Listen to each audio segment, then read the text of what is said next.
नमस्कार दर्शकों, आप देख रहे हैं अभी न्यूज और अभी न्यूज फिर से एक बार आपको लेकर आया है लाइव। और आज हमारे साथ मौजूद हैं स्वामी काली कृष्णानंदा जी, जो कि उस क्षेत्र से आते हैं जिस क्षेत्र का नाम है सेवा का क्षेत्र, जो कि लोगों को स्वास्थ्य सेवाएं देने के लिए सबसे अग्रणी भूमिका निभा रहा है। ऐसा एक अस्पताल जो वृंदावन में मौजूद है और जिसे लोग काले बाबू के नाम से जानते हैं, और अस्पताल का नाम है रामकृष्ण मिशन सेवा संस्थान।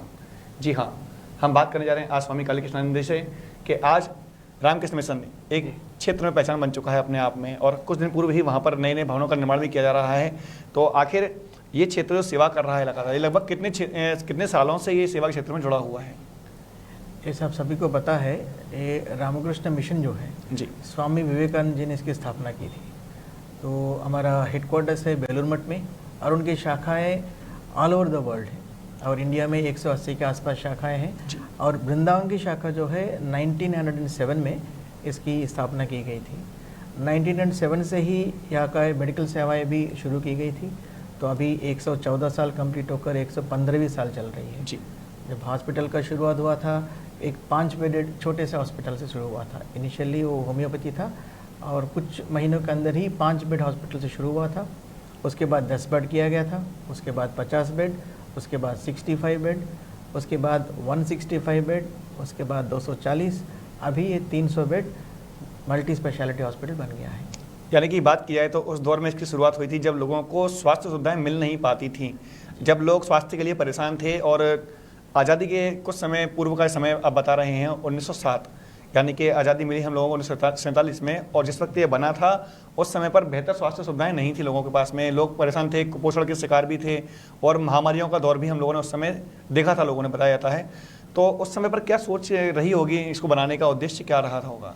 जैसे मेन है कि वृंदावन एक पिलग्रिमेज सेंटर है जी, यहाँ पर दूर दूर से लोग आते हैं भगवान श्री कृष्ण जी का जन्मभूमि को देखने के लिए, उनके लीलाओं का दर्शन करने के लिए दूर दूर से लोग आते हैं। जी, और अभी थोड़ा बहुत वृंदावन मथुरा एरिया डेवलप हुआ है। अगर आप 20 साल पहले देखेंगे, एक बहुत ही अंडर डेवलप्ड एरिया था। इवन जब मेरा यहाँ पर आकर 9 साल कंप्लीट हो रहा है, जब मैं आया भी था, काफ़ी सारी चीज़ें काफ़ी अंडर डेवलप्ड था यहाँ पर ओवरऑल वृंदावन में।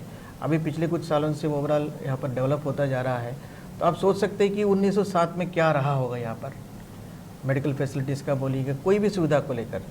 तो उस समय पर यहाँ पर रामकृष्ण मिशन जैसे एक संस्थाओं का और उसके सेवाओं का बहुत ज़रूरत रहा था।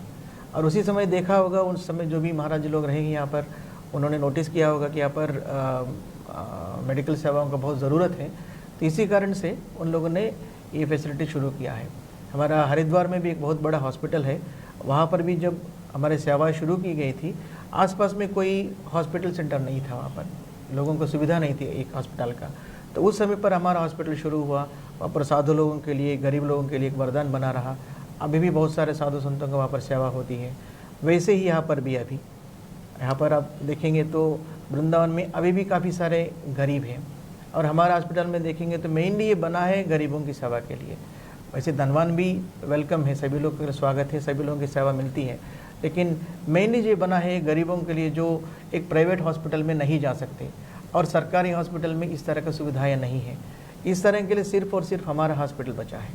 तो ये सभी लोग जो आते हैं, जैसे हमारा 300 बेड का हॉस्पिटल है, 300 बेड में से 180 बेड जो है वो जनरल वार्ड में है। जनरल वार्ड में बेड फ्री है, उनका सारा दवाई मुफ्त में दिया जाता है। वहाँ पर जो डाइट है, पेशेंट का डाइट जो है, दिन में 3 बार और शाम का चाय सहित, दूध सहित सब कुछ निःशुल्क है सभी मरीजों के लिए। प्राइवेट वार्ड के लिए, ICU के लिए, सभी के लिए वो निःशुल्क है। वैसे ही जो जनरल वार्ड का मरीज है, उनके लिए वहाँ पर ऑक्सीजन की फैसिलिटी फ्री है, माइनर प्रोसीजर्स फ्री है। और इनमें भी जो काफ़ी गरीब होते हैं, जो थोड़ा बहुत दे भी नहीं पाते, उनके लिए पूरा का पूरा निःशुल्क होता है। आप जो मथुरा वृंदावन एरिया में जो गरीब विधवाएं हैं, जिनको दूर से अपने माँ बाप, अपने बेटे लोग रहकर छोड़कर चले गए, तो उनके लिए किसी भी तरह का सेवाएं फ्री है, उनसे कोई चार्ज लिया नहीं जाता। वैसे ही जो साधु कोई आश्रम से अटैचड नहीं है, अकेले हैं, जो रोड पर घूम रहे हैं, उनके लिए भी किसी भी तरह का सुविधाएं यहाँ पर मुफ्त है। तो ये सभी अगर हमारे जैसे संस्था नहीं होता तो उनको शायद ही ये सब उपलब्ध होता, बिकॉज इस लेवल का ट्रीटमेंट तो सरकारी हॉस्पिटल में अवेलेबल नहीं है। बिल्कुल, प्राइवेट हॉस्पिटल में तो कदम नहीं रख पाएंगे, तो उनको वैसे छोड़ने के लिए और कोई रास्ता नहीं होता अगर ये हॉस्पिटल नहीं होता। यानी कि आपका कहना यह है कि यदि आज जिस प्रकार की स्वास्थ्य सुविधाएं यहाँ पर दी जा रही हैं वो बड़े महंगे स्तर की सुविधाएं दी जा रही हैं, और आपने ये बताया कि इसको यहाँ मथुरा वृंदावन में बने हुए 100 लगभग 15 साल चल रहे हैं, क्या उससे पहले भी रामकृष्ण मिशन की सेवाएं जो थी वो अन्य तो कहीं पर चालू थी? जी जी, बहुत सारे सेंटर्स में चालू थे उस समय पे। इससे पहले का सेंटर कहाँ बना हुआ था? कुछ बताना चाहेंगे? हमसे पहले चालू हुआ था हरिद्वार का। जी। अगर यूपी में देखेंगे तो लखनऊ में हमारा एक बहुत बड़ा हॉस्पिटल है, वो 500 बेडेड हॉस्पिटल है, वो भी चैरिटेबल हॉस्पिटल है। और जैसे उत्तराखंड में हरिद्वार में है, और यहाँ पर वृंदावन में है। और हमारा सबसे बड़ा हॉस्पिटल है कलकत्ता में है, जो 600 बेडेड हॉस्पिटल है। और ओवरऑल रामकृष्ण मिशन में 14 हॉस्पिटल है, जिनमें इस तरह का जो है 7-8 हॉस्पिटल है हमारे, उनमें से ये एक हॉस्पिटल। जैसे कि आपने बताया कि 9 साल से आप यहाँ से जुड़े हुए हैं, तो क्या आपने 9 साल केवल मथुरा वृंदावन से जुड़े हुए हैं या इससे पहले भी आप अन्य सेवा दे चुके हैं अपनी? नहीं, मैं रामकृष्ण मिशन में 1999 में ज्वाइन किया हूँ, तो ये मेरा 23rd ईयर चल रहा है रामकृष्ण मिशन में एज ए साधु ज्वाइन करके। उससे पहले मैं as a volunteer, as a devotee, as a भक्त जाता था। जिस जगह पर मेरा जन्म हुआ है वहाँ पर भी रामकृष्ण मिशन का एक सेंटर था। तो बचपन से ही जैसे मेरे पेरेंट जो थे रामकृष्ण मिशन में आना जाना होता था उन लोगों का, तो साथ ही साथ मैं भी जाता रहा। तो उस प्रेरणा से मैं भी साधु बनने की इच्छा हुई और मैं रामकृष्ण मिशन में ज्वाइन किया हूँ। तो मेरा 99 से लेके अब तक का 23 ईयर्स कंप्लीट हुआ है। यहाँ आने से पहले मैं त्रिवेंद्रम में था। त्रिवेंद्रम में भी हमारे एक 200 बेडेड बहुत बड़ा हॉस्पिटल चल रहा है, मैं उसका देखभाल कर रहा था। और तब हमारे हेडक्वार्टर्स ने मुझे यहाँ भेजा है और 2013 से लेके मैं यहाँ का व्यवस्था देख रहा हूँ। यदि बात की जाए यहाँ की सेवाओं की, तो सेवा के क्षेत्र में निश्चित रूप से ये इस वक्त अग्रणी भूमिका निभा रहा है। और वृंदावन मथुरा में एकमात्र ऐसा हॉस्पिटल है जिसमें कि निःशुल्क से लेकर के और सशुल्क सुविधाएं मौजूद हैं, और हर वो प्रकार की सुविधाएं मौजूद हैं जो कि आज बड़े अस्पतालों में या कहना चाहिए कि आगरा, दिल्ली और महानगरों में वो सुविधाएं मिल पाती हैं।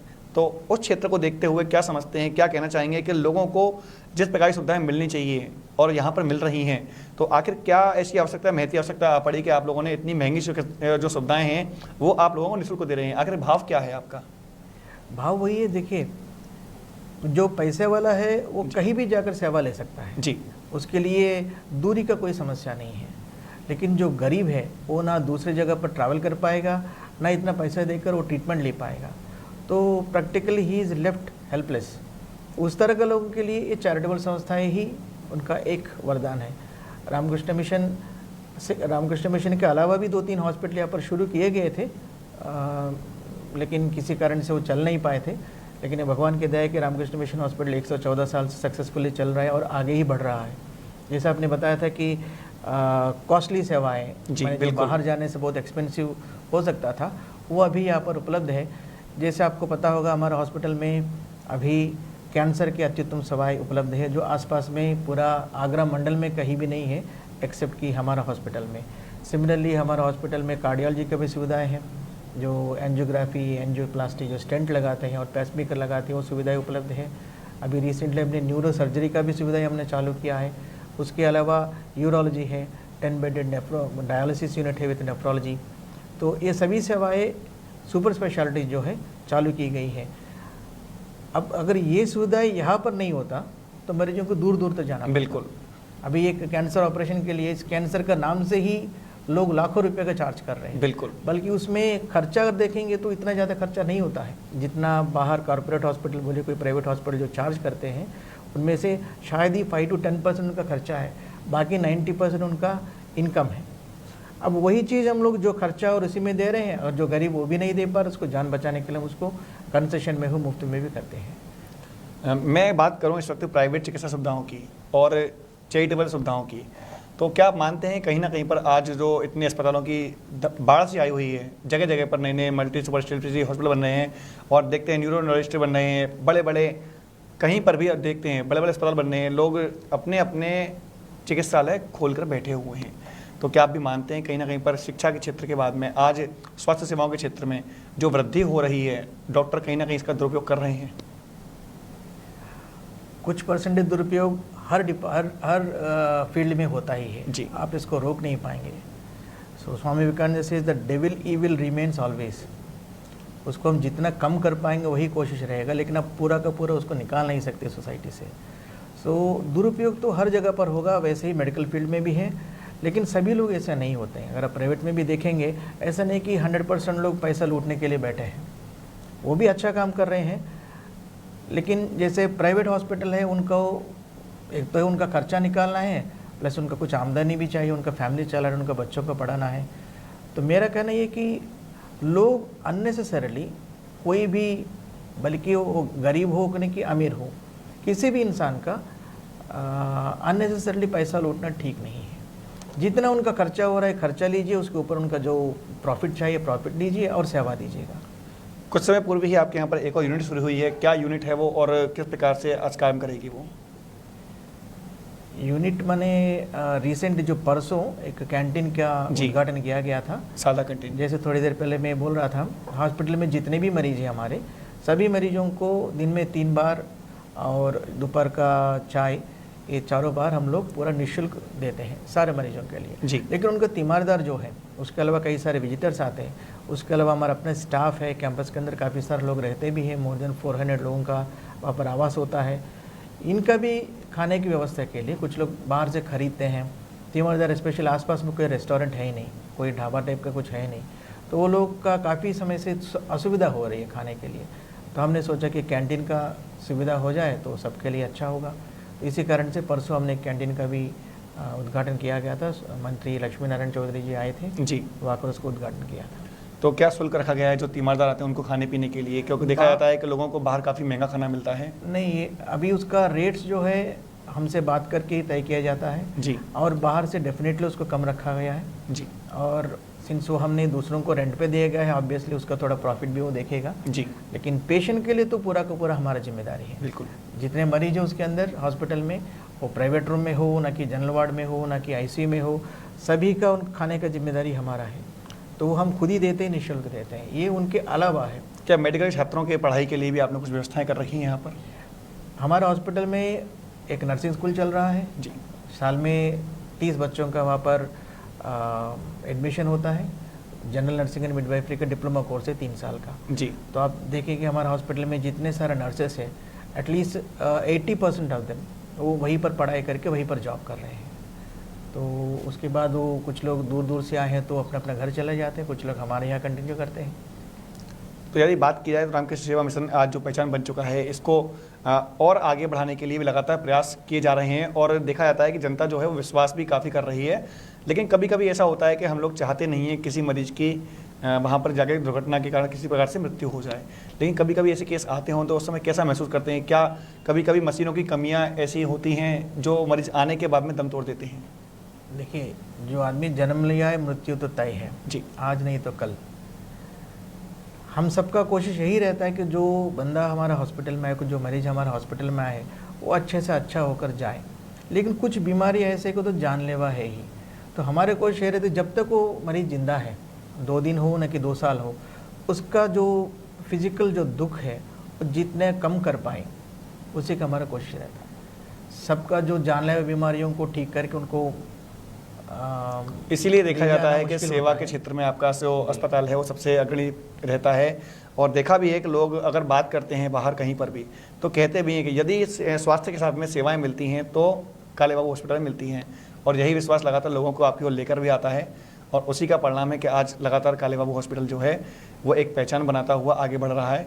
साथ ही साथ आपसे जानना चाहूँगा इसी के साथ में कि और मशीनें जो अपने पास में हैं, कौन कौन सी मशीनें इस वक्त अवेलेबल हैं? लोगों को बड़ी जांच कराने के लिए बाहर जाना पड़ता है, तो हमारे पास क्या अभी भी किसी मशीनों की कमी है? अभी हमारा हॉस्पिटल में जो रेगुलर डे टू डे जांच के लिए ज़रूरत है सभी तरह का सुविधा उपलब्ध है। जैसे 1.5 टेस्ला MRI है जी, 32 स्लाइस CT स्कैनर है, फुल्ली ऑटोमेज्ड लेबोरेटरी है हमारा। उसके अलावा डिजिटल एक्सरे है, डायरेक्ट रेडियोग्राफी एक्सरे है, मैमोग्राफी है, OPG है, अल्ट्रासाउंड फैसिलिटी है। टोटल 5 अल्ट्रासाउंड मशीन है हमारे पास। और उसके अलावा ECG, EEG, TMT, ये सभी तरह का सुविधाएं उपलब्ध है। अभी एक हम कोशिश कर रहे हैं पेट स्कैन लगाने के लिए, जो कैंसर का बीमारियों का और ही अच्छा डायग्नोसिस करने के लिए और एक्यूरेट डायग्नोसिस के लिए उसकी ज़रूरत पड़ता है। अभी वो फरीदाबाद जाते हैं, 25,000 रुपया है एक स्कैन करने के लिए। जी, अगर हमारे यहाँ वो मशीन आ जाए तो हम कोशिश करेंगे उसी चीज़ को 8 से 10,000 रुपये में मरीजों को उपलब्ध कराने का।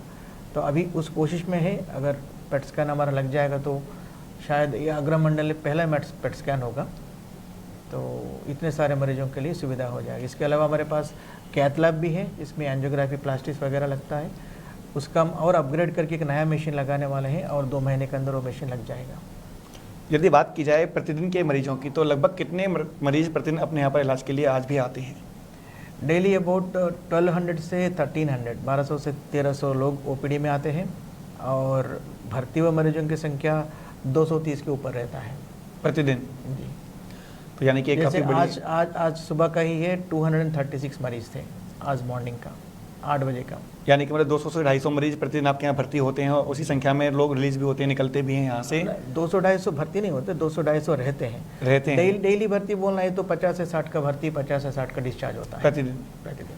यानी कि लोग विश्वास के जिस नज़रिए से लोग आते हैं उसी प्रकार से उनको सेवाएं भी दी जाती हैं। एक ऐसे क्षेत्र से जुड़े होने के नाते क्या संदेश देना चाहेंगे लोगों को? सभी का, जितने भी हम सब इंसान लोग हैं, हम सबका सोसाइटी के प्रति एक जिम्मेदारी है जी। बिकॉज आज अगर हम जो भी हैं इस समाज की वजह से, अगर हमने कुछ पढ़ाई लिखाई किया है इस समाज की वजह से है, अगर हम कुछ अच्छा संस्कार सीखा है इस समाज की वजह से, तो हमारी जिम्मेदारी बनते हैं समाज को कुछ लौटा कर देने के लिए, जिसकी वजह से हम आज ये बने हैं। बिल्कुल। वो भले ही साधु हो, भले ही गृहस्थ हो, हम सबका कलेक्टिव जिम्मेदारी है सोसाइटी को कुछ लौट कर देने के लिए। तो जितने भी लोग अच्छे पढ़ाई किए हैं, डॉक्टर्स बोलिएगा, इंजीनियर्स बोलिएगा, कोई IAS ऑफिसर्स बोलिएगा, अपनी तरह से कुछ ना कुछ सेवा समाज को दें।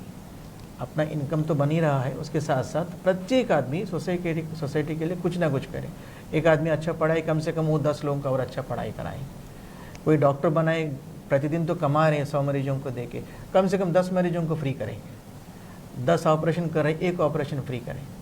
तो हम सब समाज में अपनी तरह से जुड़ेंगे तो जो एक गरीबी है उसको कम से कम कर सकते हैं और लोगों को हम अपनी सेवाएं दे सकते हैं, और जिससे पुण्य तो होगा ही, साथ ही साथ बाकी लोगों का उपलब्धि भी होगा, अच्छा होगा। तो दर्शकों, अभी आपने देखा हमारे साथ जुड़े हुए थे स्वामी काली कृष्णानंद महाराज, जो कि रामकृष्ण सेवा मिशन पूरी जिम्मेदारी देखते हैं और काले बाबू के नाम से विख्यात ये अस्पताल आज एक नई पहचान मथुरा वृंदावन के लोगों के लिए बन चुका है। तो अब मैं इस लाइव को यहीं पर विराम देना चाहूँगा और आपको बहुत बहुत धन्यवाद, आप यहाँ पधारे। जी, मैं आपको भी बहुत धन्यवाद देना चाहूँगा। अभी न्यूज़ मथुरा वृंदावन एरिया में काफ़ी अच्छा काम कर रहे हैं, तो आज आपने हमें बुलाया, रामकृष्ण मिशन सेवाओं को साधारण पब्लिक तक पहुँचाने का एक प्रयास किया है, इसके लिए मैं आपका बहुत आभारी हूँ। धन्यवाद।